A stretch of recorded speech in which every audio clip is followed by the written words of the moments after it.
when you made the comments about John Calipari at Kentucky earlier in the season, did you have a conversation with Calipari at that point in time? At any point in time afterwards? No, I didn't need a conversation with Calipari, and I wasn't talking about Calipari specifically. I was talking about coaches. Used him as an example that are involved with recruiting violations or academic violations, probation, refunding of tournament money, whatever. I think that college basketball would be helped enormously because there is an incredible amount of cheating going on today.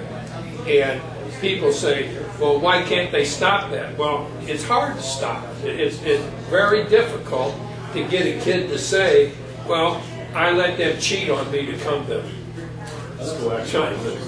P&P Tech.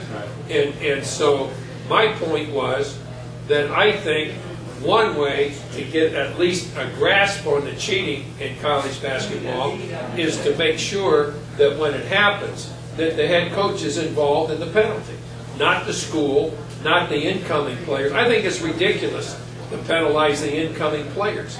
There has to be some kind of penalty that goes on those people that are already there and are responsible for what happened, rather than some kid that's 2 years down the line and he's still suffering from it. How tough is it for you to watch what's going on with Indiana basketball?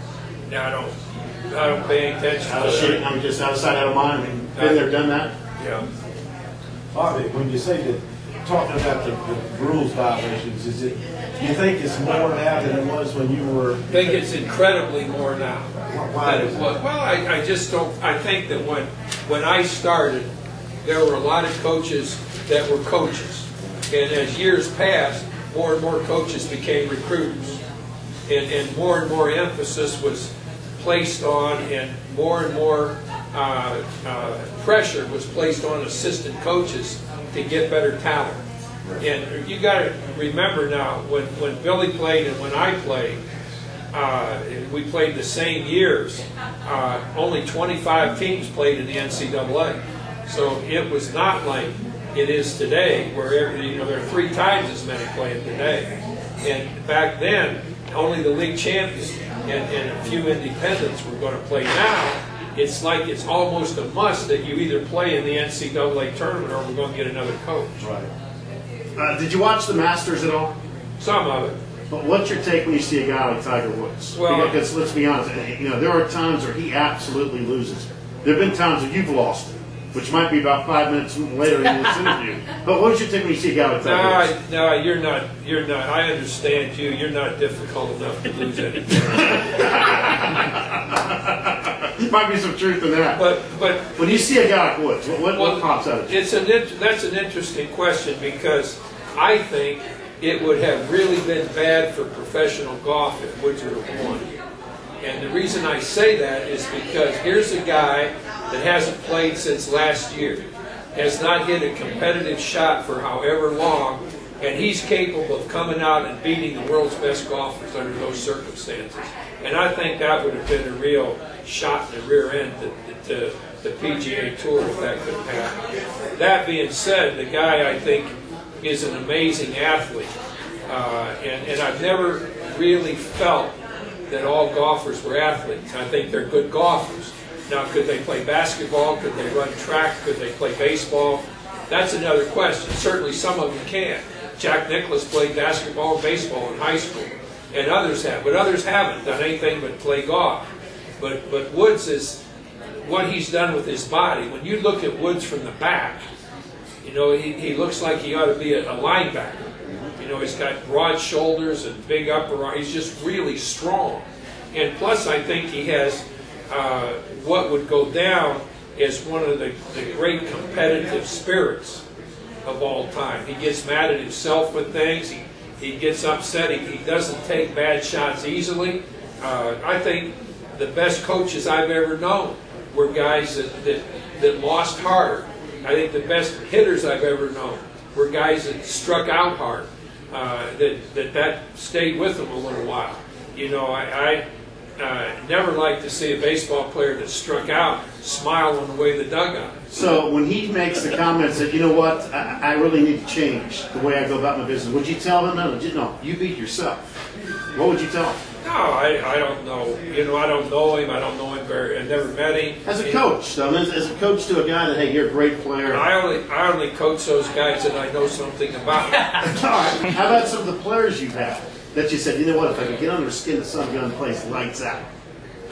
And you know how to hit people's buttons. I've done that occasionally. Yeah, I know you have. I know you have. So when you see a guy like Woods, though, do you have an appreciation as Bobby Knight watching him going, I tell you what, I love the way he competes. Yeah, I just said that. I know that. I'm paying attention to you. But I'm asking you, would you tell him to change? Because he says, I need to change on the golf. Well, he needs to change a couple of things. Well, that's what I'm asking him. You paid attention. But you said on the golf course. On the golf course. I don't know. Why does he need to change on the golf course? Oh, do you find that? I mean, we just had Jim Nance on the show yesterday, and he said, I tell you what, if somebody acted like that in my house, I'd throw them out of my home. If my daughter said that, I would absolutely punish her.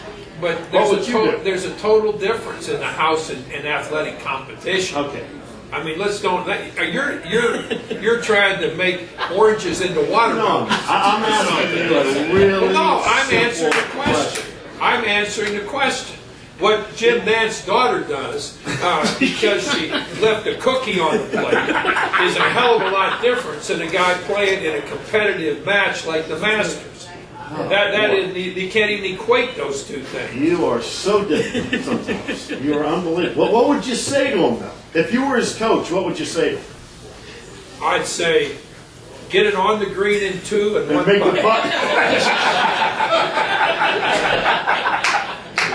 That makes sense. Now you know how damn difficult it is to have to keep up with this guy. Oh, yeah. Now you got Billy rolling. You know, let's hope that he takes after Barbara's side of the family. Well, that I hope, but I lost. I understand. So you've already seen that. I understand. What kind of comment is that, Tiger? Jimmy Nance and his daughter.